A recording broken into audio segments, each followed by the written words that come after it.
That's a. Hey, I saw the yellow light go on. Yeah, here's the yellow button.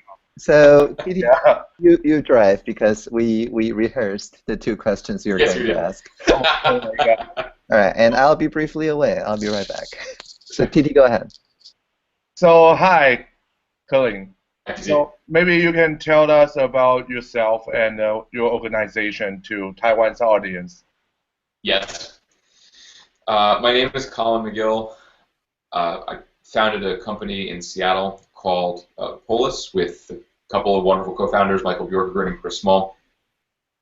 And we are trying to innovate in the public discourse space, in the space of collective decision-making, and Taiwan has been, it has been an amazing experience to work with Taiwan, truly, because people in Taiwan are so far ahead of the curve on digital democracy, and I'm very excited to share some background about myself and to learn more about what's going on in Taiwan in general when I come over. It's a very exciting time for me.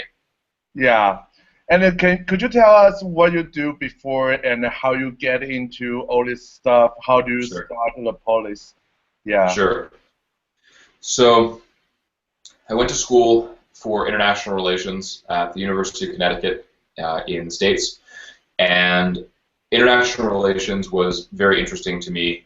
Even when I was a little kid, I was reading very thick Tom Clancy novels in elementary school and thinking about global politics, but I was in a very small town where there weren't very many people to talk about that with. And so when I almost went to college for physics, and it's ironic that I did not, because now I'm running to catch up on all of the math that I missed, not doing a technical degree. But I was very fascinated by international relations and the study of it's very complex. It's too complex to model, right? You've got every country, every culture, and every economy, and every political system, and every religion and philosophical system and background times every country, and then over time, and the interactions that emerge from that are so fascinating and complex, and the misunderstandings and the understandings are so complex, and I'm really fascinated by that in general. And so I studied that in college, and then graduated during the financial crisis, which was a terrible time to do anything. And so I moved from Manhattan, where I was living, to a small island in the Pacific northwest of Seattle. And I lived there on a farm and learned to grow my own food. And it took a lot of time to learn to do something I had not. I was spending a lot of time in nature doing something I had not done before, and it was at a time I wanted to do that in college. But I took the time and I wrote a lot, and then I went and I actually then taught, and so I had a lot of time to myself to think out in nature for years, really. And it was in that time when I was synthesizing a lot of what was happening during the financial crisis, and a lot of what I had been thinking about in collective decision making and collective behavior during my undergraduate studies. And so during that period, I began to think about maybe a next generation bank was possible, one that would have collective decision making in how money was allocated, or if it was a nonprofit bank, maybe there was the money that was made on interest could be distributed for environmental prizes, for instance, the discovery of new battery technologies. Maybe there's an X prize for that that's funded by. So as I began to think about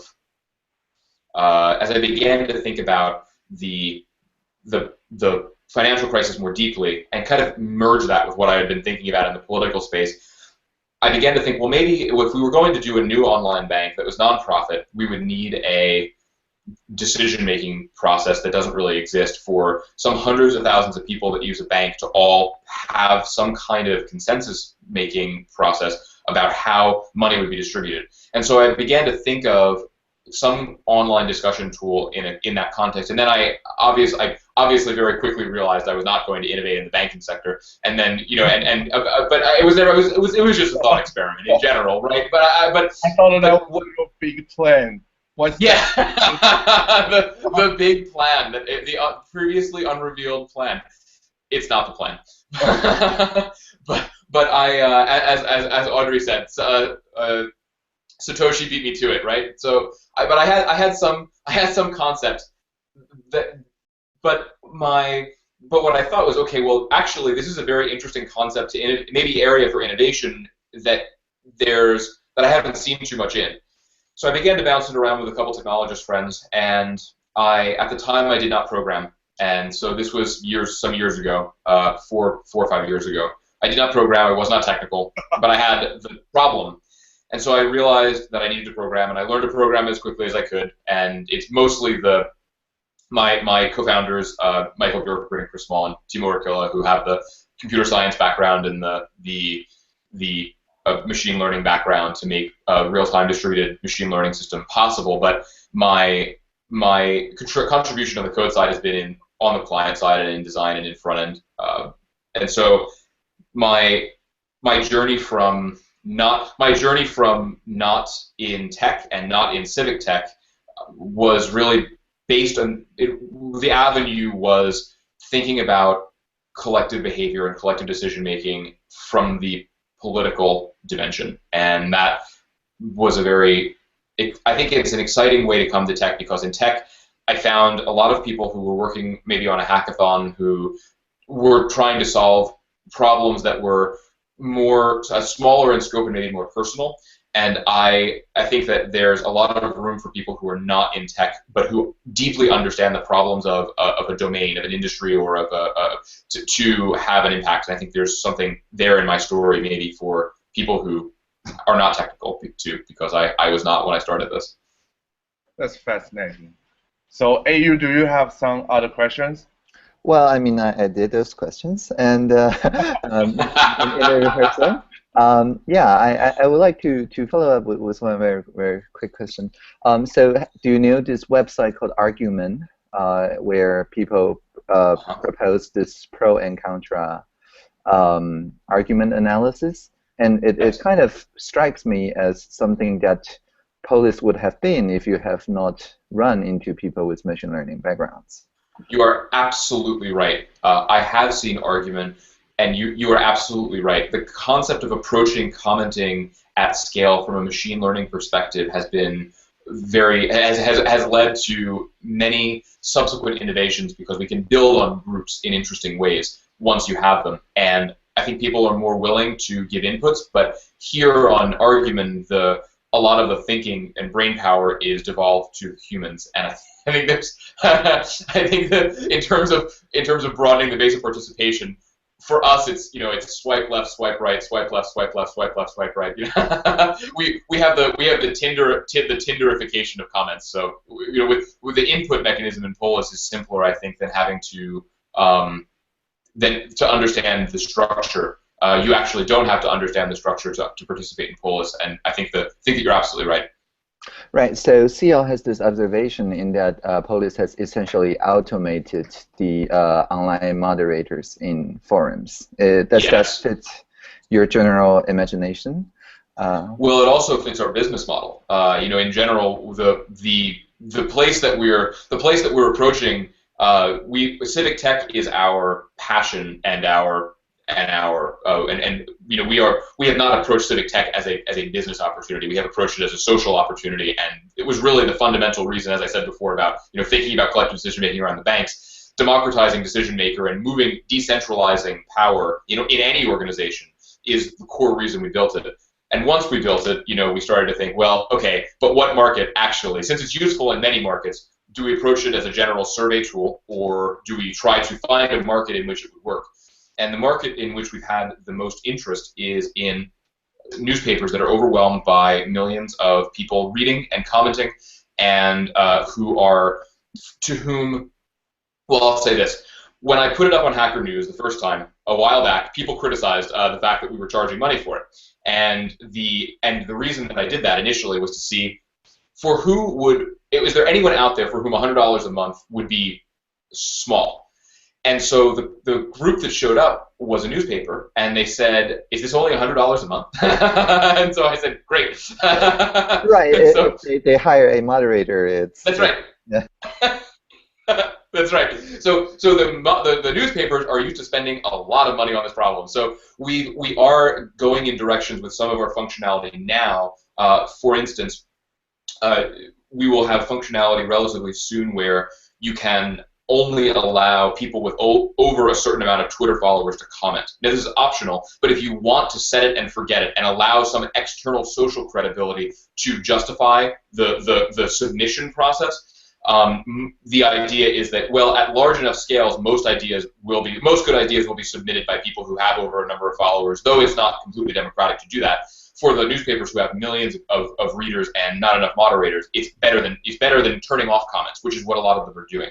And so we are absolutely feel that is part of what will make us sustainable as a business, is to approach people with the value proposition that, hey, we can make meaningful conversations happen, and you don't need to do anything.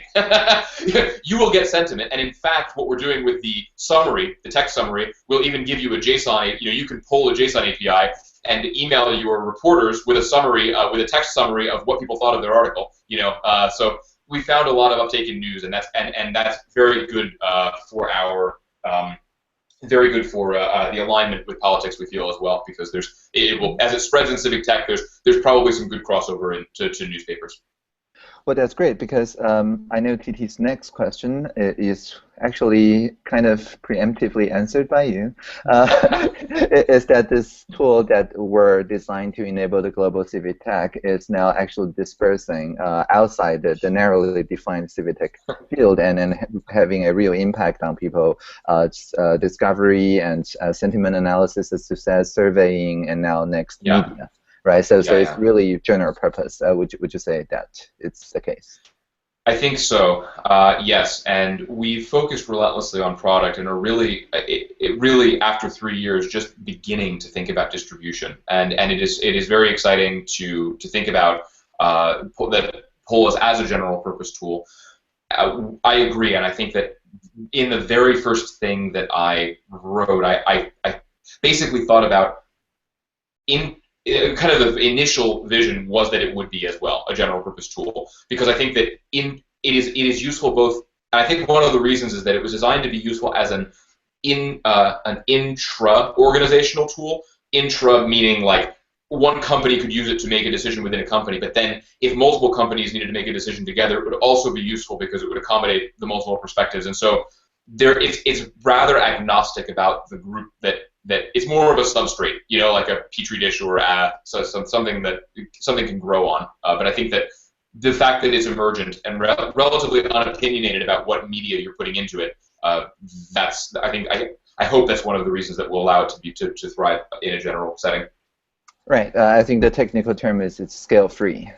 It's a scale-free model, which is great. Okay, TT, I will leave the last question for you to ask. Okay. Since Colin has already answered the first three. So did you see our agenda, the Government Zero Summit? Yes. Which one is more interesting to you, or what kind of people you would like to meet most? Well, I'm on the talk site. You've got me next to Clay Shirky, so no pressure,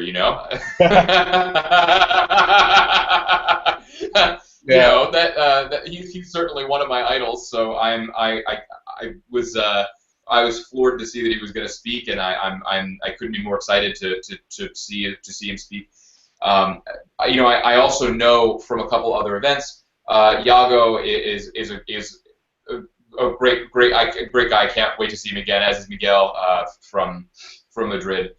James McKinney I met in Korea, and of course CL and Audrey and Tim. Excited to meet all of you in person.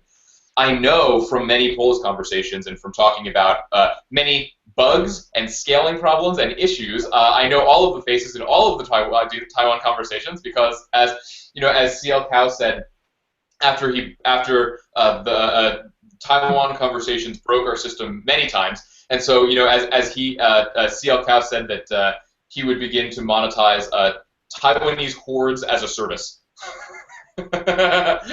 And so, for software companies to spam their services until to see if they could get them to break. He said he had found a new business model after we broke our service a bunch of times. So, I know all of the faces, and so I'm excited to meet some people who had kicked off some of the first conversations, like Tony Q. And I know that in some of the first conversations, I think, is actually a part of my talk, which I'm very excited about. The initial conversation on the JS conference, where there was a speaker invited, and I'm going to need to talk to Audrey about the details of it, but it seems like a speaker was invited from maybe a company called QIHOO, maybe?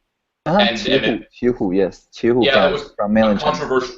So that controversy kind of led to one of the first Pol.is conversations, or the first one. So I'm excited to meet some of those people. And then, I mean, the rest of the list is very exciting as well. I think I'm most excited to talk to the people who are in government as well as I am at most conferences, to get their perspective about whether or not Polis is exciting or terrifying. Okay, thank you so much. We are very excited and happy to have you here. Yeah. I'm thrilled, and I can't wait to be there to meet everybody in person. Okay. Thanks so much for having me. Thanks for the interview. Thank you. Bye bye. Thanks.